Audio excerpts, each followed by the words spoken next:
Hello everyone, welcome to this Monday Musings. Oh, we're going to go straight in there. Betrayal. Ready to open this one up? Betrayal, being stabbed in the back. Let's bring light to this core wound. Let's bring light to these energies right now. Because it is wanting to purge, it is wanting to heal, it is wanting to transmute. It is wanting to release in love and come back to love. These eclipses are bringing up a lot of really powerful things, and rightly so, because we are in this collective awakening, this mass awakening. We are here to bridge heaven and earth. We're here to bridge consciousness. We are here to become a collective of love, of unity. And you know, there are some that may watch this that may scoff at that, and there are some that are going, yes, but how, Well, let's tackle this big topic. Let's go straight in. It is something that seems, to me, in my perspective, that seems to be coming up a lot right now. I'm getting asked about it a lot as well by those brave enough to admit that they're feeling things, whether it's jealousy or resentment or, you know, that feeling of betrayal. And I know as well, I can feel within me. And if you watch the last video that we did, the last week's video, we spoke about how we are channels of this energy, how when the earth is releasing something, we're gonna feel it and it's gonna show up for us in certain ways. None of us on this planet have really arrived here without any wounding. We arrived and we have core wounds. They're created, they're purposefully created by our higher selves. And that can be a challenge to kind of get our mind around, because we would go, why would we create that? Why? We create challenge and contrast so that we can strive forward, so that we can have focus, because without knowing the depths of hell, we can't really reach up to the heights of heaven. Really, without knowing one side of a spectrum, you can't see the other. So the deeper we go into something, and that's not to say spiral there, not at all, but the deeper we go into something, the deeper we go into the contrast, and the more that we experience that, the more gumption that we have to really clear it, release it and heal it. But we can't push it away to do that. No, we have to welcome it home into the heart. And in order to do that, we have to admit that perhaps we're afraid. We have to admit that perhaps we're afraid, and that we're feeling things that we don't want to feel, and that we're feeling things that we don't want to admit to. And it's fascinating because the ego will always protect us, or try to, in the subtle ways. Excuse the tractor behind. The ego will always try and protect us in the subtle ways that it does. It feels shame, the ego, sometimes, you know. And the ego doesn't necessarily want to admit that, oh wow, I might feel resentment towards this loved one, or I might feel that this loved one has betrayed me.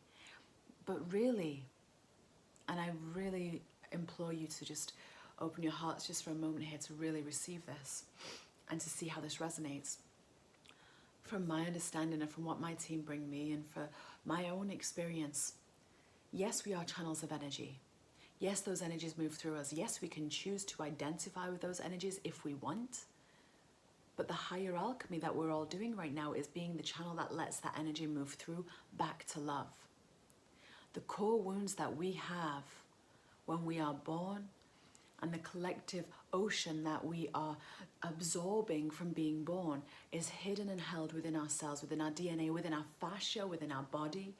If you've watched these videos a while, you'll have heard me speak of how we can release stored emotion. If you watch any of the star channelings, you know, the Andromedans love to talk about this. The Andromedans love to talk about how emotions crystallize and kind of jellify in the body until we access them and move them and agitate them enough, or bring enough light in to move them, to move from solid to liquid, so that that liquid can move out. Now, why do we say this? Why is this coming up? Well, whatever our life, whatever we've chosen in our life purpose to experience in this emanation of source, because you are an emanation of source. You are. a unique emanation. You're a creation. You're here to discover through the perspective of the eyes of the body which you have and everything else. And we all have this unique experience, yet there are general archetypes and themes that we will all experience, and some of those are core wounds, such as rejection, abandonment, isolation, humiliation, betrayal. These are big core wounds, and we all have them in some regard, in some respect. We all feel them. We all have that particular wounding in some respect, because that's what we're here to heal, to transcend. We can't do it without shining light on it. So what does that mean? What am I getting at here? I'm getting at that every experience that you have for the rest of your life is essentially those wounds trying to get home, back to love, back to the heart. What do I mean? I mean that there will be patterns that we experience. There will be patterns that we experience that will show up with characters in our life. We will project and propagate illusion in our life in order to try and see the shadows, because once again, if you've ever watched any of the videos that I've done on shadow alchemy, we can't observe ourselves enough to find the shadows within. We can only see them through how they reflect through another. And it isn't that another is doing something specifically, although the mind, if we stay in our mind, we will always intellectualize that. We will always see it from that perspective if we stay in the mind, but we are re-embodying. We're connecting mind to heart, heart to root, to womb, to sacral. We're connecting those streams of energy again. And the heart will tell us that these patterns that are repeating simply are that. They're patterns, they're stories. They're a story that hasn't been completed. It's a story that hasn't come home to love. So let's make this a little bit more real. Maybe you have a loved one that you feel betrayed by recently, especially in the past few months, because this is a core wound releasing. This is a core wound releasing. Maybe you feel like there is either a loved one or someone around that's bringing up this sense of energy, the sense of threat. It's not necessarily that they're actually doing that. Yes, if we choose to focus on it, it may end up emanating and actualizing. But we're bigger than that. We're stronger than that. We have more love than that now. And what that means is the wounds that we have are split into two. You have the part of us that feels victim, that creates the victim side, where we feel betrayed by another, or we feel squandered by another, or anything. But then we have the part of us that is an energy moving through the other to reflect back to us, to say, hey, this is the other side of the coin. Two sides of a coin, but we are that coin. We are that coin, even if it shows up through another. And these will be patterns that will continue. Some call it karma. I don't see it that way personally. But these are patterns that will continue through time. Whatever you're experiencing, whatever challenges you're experiencing, you've experienced it before, right? It's not the first time in your life. It's a pattern you've experienced before. I don't know anyone that I've asked, have you ever experienced before? And they've gone, no. It's something we've experienced before, and that's okay. But it's coming up again because we're being encouraged to observe. And instead of seeing it as a person, or seeing it as something which is identifiable via a relationship, a person, or something that can break or come apart, and no, we're being called to see it as an energy. What energy is coming through the characters of our life? What screenplay have I written? It's a repeat. It's like when someone makes a movie and then 10 years later you have another movie. It's a remake. That's exactly what we're doing. We're going through these remakes in our life. But the thing is, like you're going through that Groundhog Day, right? The thing is that Groundhog Day is, it's going to repeat until we approach it differently, until we open our hearts enough to go, okay, what am I blocking here? What am I creating here? What's really going on? How am I really feeling? Can you observe self enough? Ponder curiously. What am I actually feeling? Oh, I'm afraid that this person's going to leave. Oh my gosh, I'm afraid that this person's going to hate me. Oh my God, I'm afraid that this person is, going to do this, this, and this. That's really what it is it not? Tell me it's not. And when we feel that within another, and this is the thing, is we're becoming more and more attuned to, with our clairsentience is increasing, our telepathy is increasing, our prophecy might be increasing, you know. But with these gifts as they increase, our compassion, our grace, our love has to. Now we're in a time that we've never been in before. Because previously we might not have been able to approach a loved one and say, hey, I'm actually afraid about this. But people will surprise you if you let them. Because we are in the space where we are in the time where we can hold space. We are in the time where someone that we perhaps don't think might be able to receive something in a certain way are able to do that if we set up the space correctly. If we can look at it and say, hey, I love you. We can look at whatever the situation is, doesn't matter. It could be a loved one, it could be a sister, it could be a brother, it could be a friend, it could be a child. It's happening with everyone in different ways because it's the same energy wanting to move through us all and release in love. But if we can come to a conversation with a loved one, we recognize this person means something very dear to us. If we can say, hey, I love you, but there is stuff that I'm feeling or stuff that I'm noticing. Can we, are we in the same mindset that it's you and I versus the energy, that is us working together to understand this and to heal this? Because if you can get to that point and that point alone, no longer are you fighting one against another. That's not how it's meant to be anyway. We get to a point where we go, right, okay, what is this energy? Right, okay, let's open this up. What are you feeling? Right, that's what you're feeling. That's really interesting. This is what I'm feeling. And we kind of come at it then from a little bit more of a detached place. Not disassociated, but a little bit more detached, where we can curiously look at what energy is and start to spot the patterns. And then when we start to spot the patterns, we start to understand the threads. This has shown up before, this has shown up before. Why is that moving through? Why is that, why did I respond that way? Why did I feel like I needed to react that way? And we start to unpick and unweave experiences, and we start to unpick and unweave the trauma that we create through our own anxiety. We start to really center and ground the mind. We start to observe and be aware of those fight, flight, fawn and freeze responses that are in play, and we could go, I'm in freeze mode. I'm in freeze mode. I've never been as aware of that as I am right now. It's a really beautiful time, and we've never been more prepared. But it takes courage.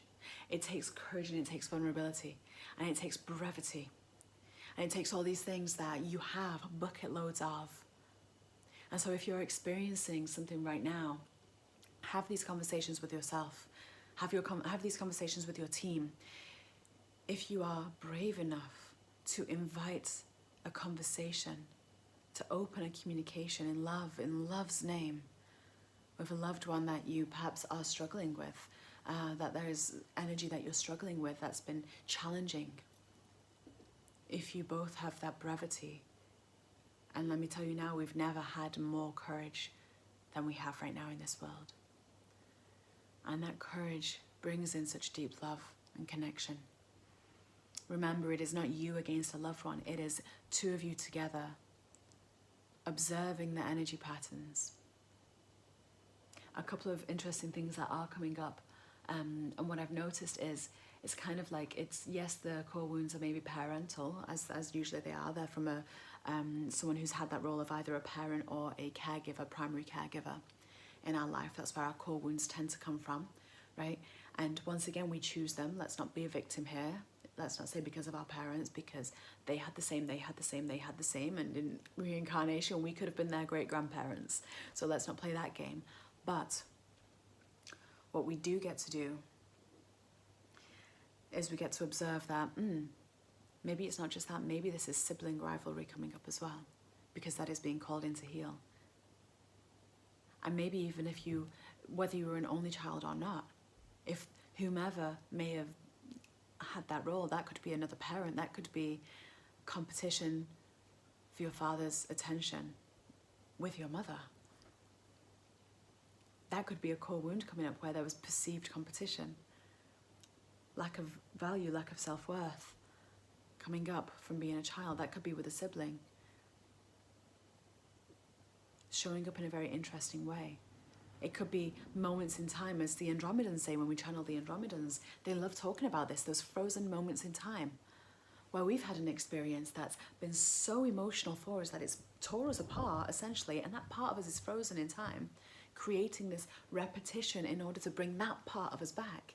Maybe there's a 22-year-old version of you, frozen in time, feeling like self-shamed and feeling that energy. And maybe every time a 22-year-old female comes across, or male comes across, whatever you are, you know, and you're in a relationship or something like that, then those feelings will start to arise. Just observe the patterns. Betrayal is a big thing. But how have we betrayed ourselves? Or where did that feeling first come from? Because it won't be the experience now, and it won't even be really a deep truth now. If we choose to identify illusion as truth, we will continue to repeat the pattern. I know that anytime I feel any of these things, I don't ignore them. I don't go, I'm not feeling that. I honor what I'm feeling. I honor what's coming through. But I also, all of who I am knows and feels and has the narrative to tell me that it's an illusion. Don't get caught in it. Don't propagate it. Don't focus so much on it that it will create action, that it does create things from others. Allow the emotion to come through, to witness it, and let the story of either the wound or the inner child or whatever it is within you, allow the story to complete. I shared in the free workshop that we did the other day, I shared that for me personally, I have a lot of out loud conversations, whether I'm looking in the mirror or whether I'm just out somewhere or even in my home. I'm having these conversations because I need to hear what I'm saying to spot the patterns and go, oh, look at that victim mentality come out. There you are. I could not have seen that without a half-an-hour dialogue with myself and my team, because that's how it works for me. Some people might write, some people might do other things, but find what works for you and just start the process of alchemy. It's a big time, it's a huge time right now. It's massive. Things are coming up. This theme is coming up. I've been asked about this by so many people recently. Have the courage. We have never been more supported than we are right now. Never been more supported than we are right now. We have a solar eclipse coming up on the 14th of October. On Friday the 13th, a very beautiful, powerful, auspicious day of the Divine Feminine. On Friday the 13th, I have a workshop with Lady Isis, Goddess Isis. So if that calls to you, there's 3 workshops that I'm running right now. The Friday the 13th with Lady Isis, a lunar invitation for sacred initiation, because it's going to be that new moon energy. Very powerful new moon, because it's going to be the one that is opening up the solar eclipse. Please have a look, and if it calls to you, you can get it live or on the replay. It's going to be super powerful. But we're going to be clearing a lot of feminine wounds there. We're going to be clearing a lot of this, and betrayal is one of them. Sisterhood wounds is one of them. Mother wounds, father wounds, that is a part of it. We're going to be activating the throat, zeal, womb. We're going to be doing a big clearing on our DNA and our cellular waters as well. And beautiful Goddess Isis is supporting that and holding that space.